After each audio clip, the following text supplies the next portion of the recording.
udhiyah atau kurban ya. Nah, kita akan membahas kurban. Kenapa kurban ini dibahas jauh-jauh hari padahal kan Pak tinggal sebulan lagi? Ya memang karena kurban ini nggak cukup dengan uang 10.000 ya. Jadi persiapannya nggak bisa dadakan ya, harus nabung dulu. Atau paling tidak kita berniat, Allah kasih kemampuan pada hari hanya berkurban, alhamdulillah. Ternyata belum dapat rezeki sehingga belum bisa berkurban, sudah dapat pahala nih niat. Nah, itu pentingnya ilmu itu. Jadi hari ini kita bahas tentang kurban ya. Kita baca kitab Fathul Mu'in dalam bab udhiyah. Bismillahirrahmanirrahim. Qala al-musannif rahimahullahu ta'ala nafa'ana Allahu bihi wa bi'ulumihi fid dharain amin. Muhimmatun, perkara-perkara yang penting. Mana penting di sini? Artinya ditekankan, jangan sampai dilewati dalam hal membaca kitab. Ya, yusannu mutaakkidan, disunnahkan secara kuat. Lil hurri, bagi orang yang merdeka. Qadirin, yang kuasa. Makna kuasa ini artinya mampu. Tadhiyatun, yakni ia berkurban bizibhi jaz'in do'nin, yakni dengan menyembelih biri-biri lahu sanatun yang sudah berumur 1 tahun au saqata sinnuhu atau telah tanggal giginya.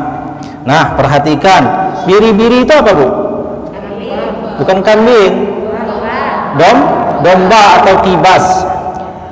Biri-biri itu beda dengan kambing. Kalau biri-biri di dalam masalah kurban umurnya 1 tahun sudah bisa jadi kurban. Jadi andainya kita punya biri-biri kibas ya, biri-biri atau kibas yang rambutnya keriting itu, ya kan? Nah, itu namanya biri-biri, yakni yang sudah berumur 1 tahun atau telah tanggal giginya meskipun umurnya belum sampai 1 tahun. Jadi ibu pelihara biri-biri belum sampai 1 tahun sudah ompong. Nah, ompongnya biri-biri itu menandakan dirinya itu sudah siap untuk disembelih, dagingnya sudah banyak sehingga dia sudah menjadi sah untuk dijadikan sebagai hewan kurban untuk 1 orang. Walau qabla tamamiha, meskipun umurnya belum sampai 1 tahun, yang penting giginya sudah tanggal secara sendiri ya, bukan karena ibu sebagai pengangon kibas disuruh pulang nggak mau kibasnya, ibu emosi terus ibu pukul pakai kayu, maka kena giginya tanggal. Nah, tanggal gigi gara-gara orang ini tidak boleh. Yang diperbolehkan itu adalah tanggal giginya sebab alami tanggal sendiri. Au sunniya ma'zin, atau kambing, atau ia adalah kambing, au bakorin, atau sapi. Bakorin ya, seekor sapi. Lahuma isnatani, atas kambing dan sapi itu harus sudah berumur 2 tahun. Nah, jadi kalau biri-biri cukup umur 1 tahun atau sudah tanggal giginya meskipun usia tidak sampai 1 tahun. Tapi kalau ia kambing dan sapi umurnya harus sudah sampai pada umur 2 tahun. Umur 2 tahun itu artinya 2 tahun masuk ke 3. 2 tahunnya sudah sempurna. Hari ini dia umurnya genap berulang tahun yang kedua. Maka besok dia sudah bisa dijadikan sebagai hewan kurban. Paham ya? 2 tahun masuk tahun ketiga. Jadi hari ini ulang tahunnya embek tadi yang kedua, besok sudah bisa dikurbankan.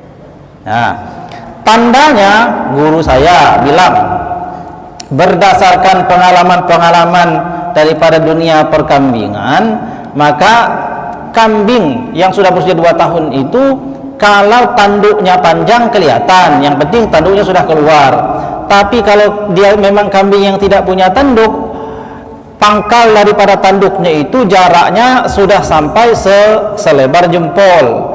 Jadi kan di kepala itu ada tanduknya. Ada kambing yang nggak bertanduk, tapi meskipun kambing tidak bertanduk, ada bonggolnya seperti tanduk tapi bukan.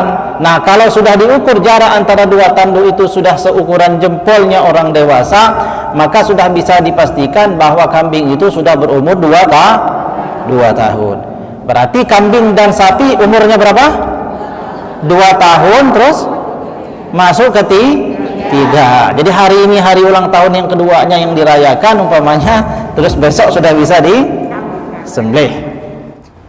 Au ibilin lahu khamsu sinina, atau unta. Adapun unta ini umurnya adalah 5 tahun. Nah, jadi ingat, kalau biri-biri berapa umurnya? 1 tahun atau tanggal giginya. Kemudian kambing dan sapi umurnya 2 tahun masuk ke 3. Kalau unta umurnya berapa? 5 tahun. Nah, itu ketentuan mengenai umur daripada kurban. Hukum kurban ini apa, Bu, tadi? Sunnah muakkadah, berdasarkan hadis Nabi sallallahu alaihi wasallam dan ayat Al-Qur'an. Allah Subhanahu wa taala berfirman di dalam Al-Qur'an, a'udzubillahi minasyaitonir rajim, fasholli li rabbika wanhar. Dan salatlah kamu kepada Tuhanmu, wanhar, dan berkurbanlah. Itu dalam surat apa itu?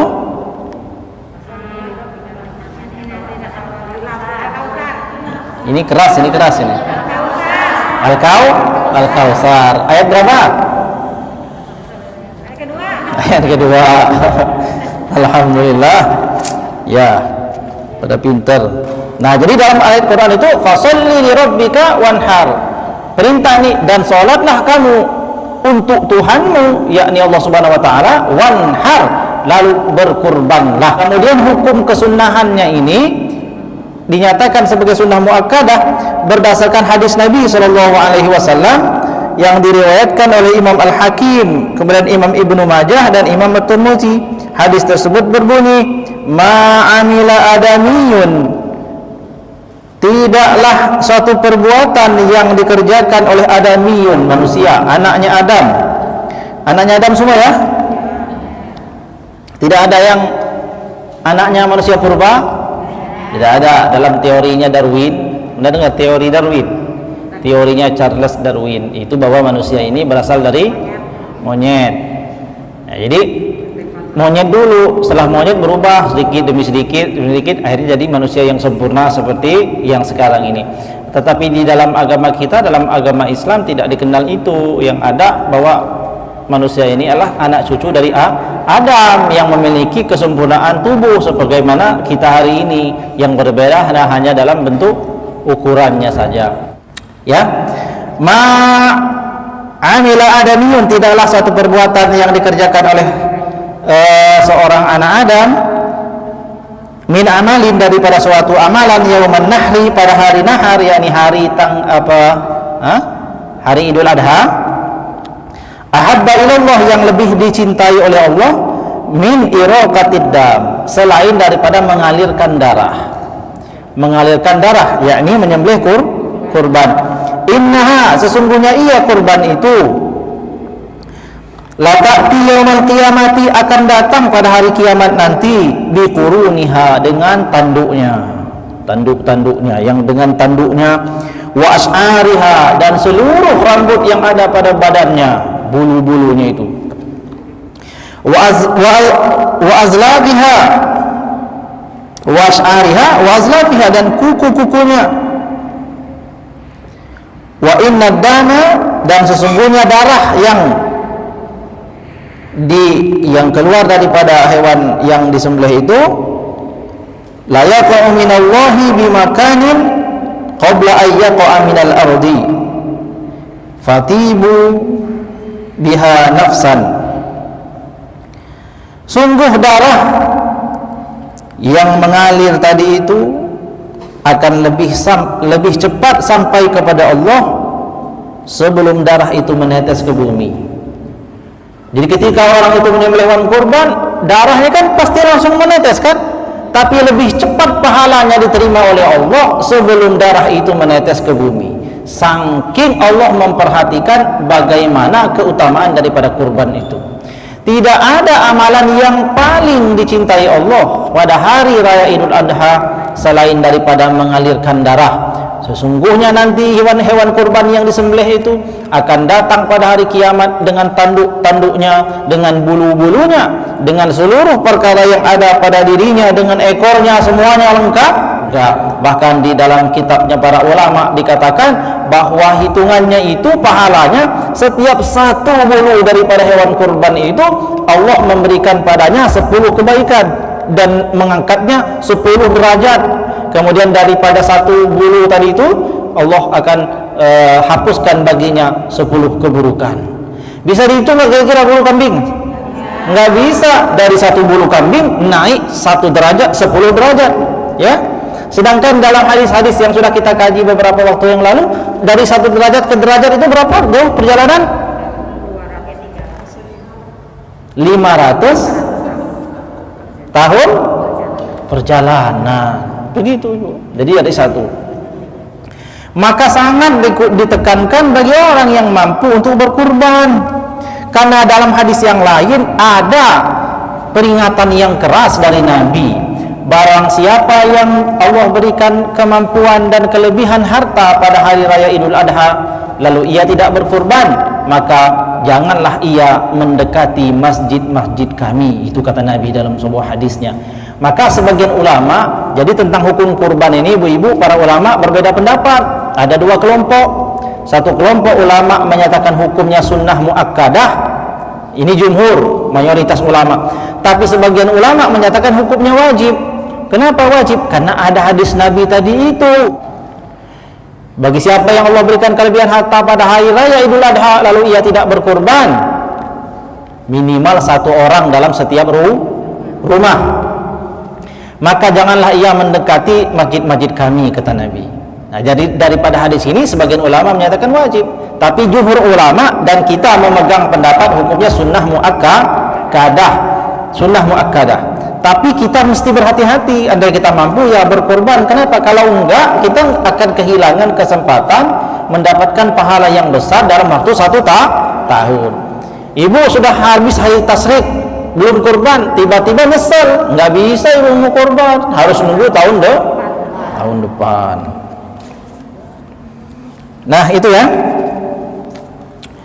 Kemudian selanjutnya, au-ibilin atau unta yang umurnya 5 tahun, biniyatin udhiyatin dengan niat, yakni niat berkurban inda zabhin pada saat ia menyembelihnya, au ta'yinin atau ketika ia menetapkan hewan itu sebagai kurban.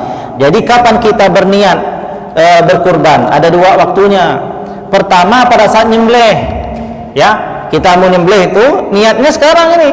Aku berniat menyembelih hewan korban ini untukku, lalu kita potong lehernya. Itu sah.